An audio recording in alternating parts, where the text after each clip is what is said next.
mund të plasi, do më thënë, një debat, një argument, edhe do jetë shumë... Pra garën e kemi me zgocave këtë radha. Po, unë për momentin deri tani po. Megjithatë, ditët e para nuk tregojnë domosdoshmërisht se si do të vijoj. Gocat janë më zjarë, kur ndezin gjithë bisedën, më thetë thash, por pjesa është që do t'ja lëmë dhe kohë se qohen, edhe pasaj sprapsen. Patjetër. Po të bëjë fjalë për konkurentët meshkuj, janë po t'jenë më të qetë, më të vendosur, besoj se doja dalin. Patjetër, shiko, kemi dhe konkurrentë. Kanë hyrë me strategji, si të duken në këto ditë të para? Jo të gjithë me strategji, mendoj që disa janë futur, le të themi, në mënyrë spontane, nuk mendoj për shembull kemi këngëtarin që fitoi tek festivali. Se pavarësisht asaj që thonë, jam e sigurt që i shohin formatet e mëparshme, jo vetëm në Shqipëri madje. Patjetër që, por ti arrin të kuptosh nuancat e secilit karakteri, e secilit konkurrenti, kush është më, domethënë, më i hedhur, kush është më dina, kush është më ngacmuesi. Kemi një nga konkurrentët që është Mali. Unë sado jam munduar të përpiqem ta shikoj, nuk është se më jep një ndjesi, nuk kam asnjë ndjesie që unë ta analizoj këtë lojtar. Jo, vetëm për vajzat edhe për Mirin. Mirin e kemi, domethënë, shumë Tirone, ka një potencial për të vazhduar më tepër, kemi Stinën, është një konkurrent akoma dhe shumë i fortë, që presim po. Vajzat kanë bërë një, domethënë, qëndrojnë lart për momentin, nuk mund t'i prekim, është diçka e paprekshme, por konkurrentët tjerë. Po marrëdhënia mes tyre Dea, si duket në këto ditë të para? Kanë filluar të kryejnë ato. Ka nisur konkurenca për lideren.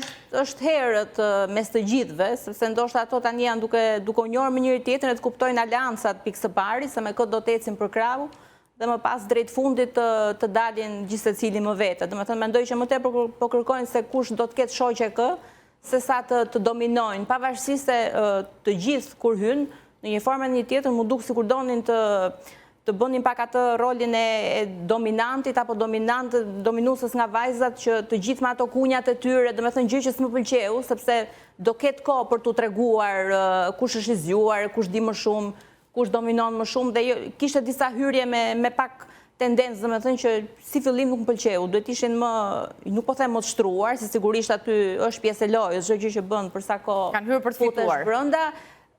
Nuk e di nëse do arrin të fitojnë, dhe me thënë, se kuptohet, një do t'jetë fituesi në fund, por ndoshta fituesit e kaluar, duke qenë pak njerëz mbi të tjerë, tani mendojnë gjithë që duhet hynë me atë shpatën në dorë, që më duket gjë e gabuar, sepse po ta kujtojmë në Big Brotherin e parë, për shembull rasti i Ilir Shaqirit, nuk ishte ai personi që i ngacmonte, i sulmonte të gjithë, por në fund ai fitoi.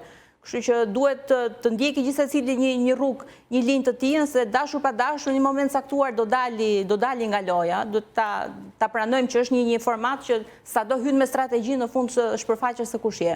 Jimmy, të rezulton ndonjëri për banorëve që po përpiqet të aplikojë një strategji të ndonjërit prej fituesve të mëparshëm, të fituesve të mëparshëm. Akoma janë, unë them se janë për momentin janë të pjesën duke njohur njëri tjetrin.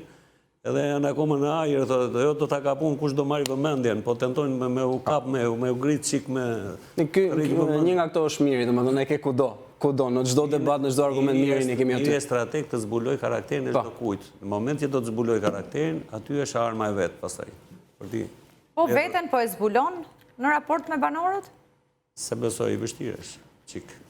Sa ndikojnë njohjet jashtë shtëpisë në momentin që bëhen pjesë e të njëjtës shtëpi në fakt konkurrent, rival për çmimin e madh? Në çfarë aspekt? Sa ndikojnë mes tyre?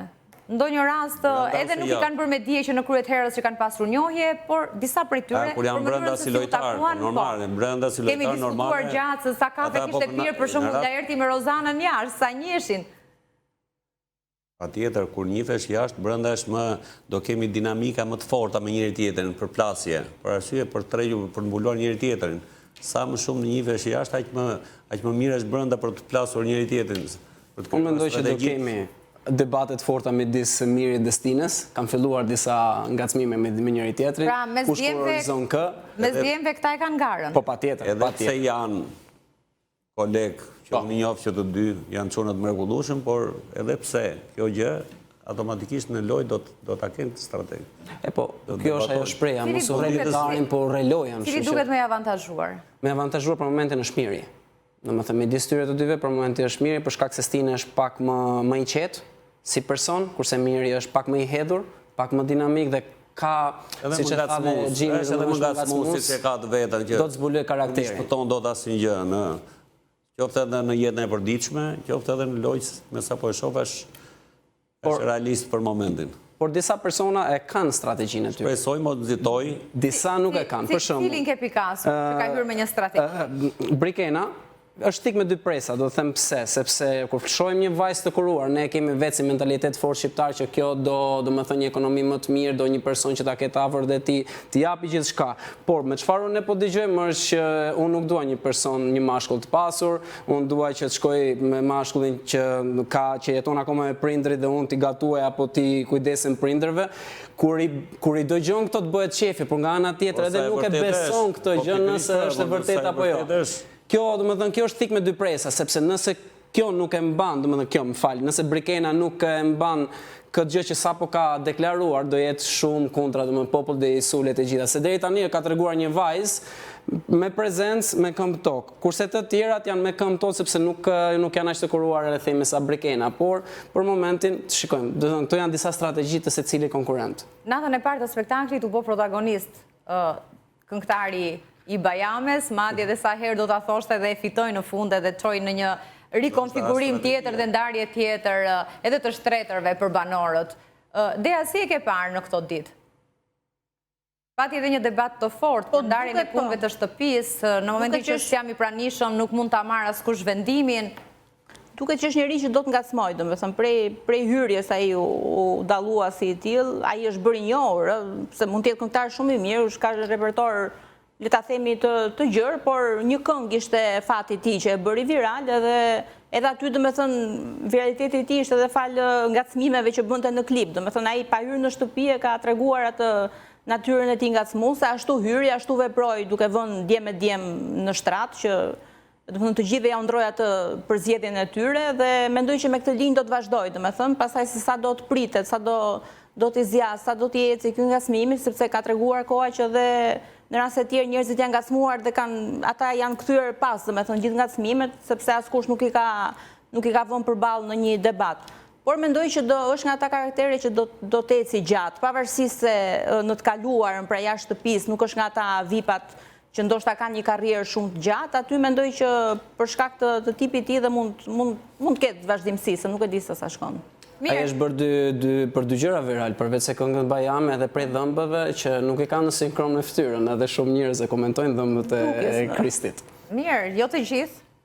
Të gjithë. Unë vetë jam i pari. Mirë, po nuk përfaqëson të gjithë. Shkojmë në publicitet dhe kthehemi pas pak.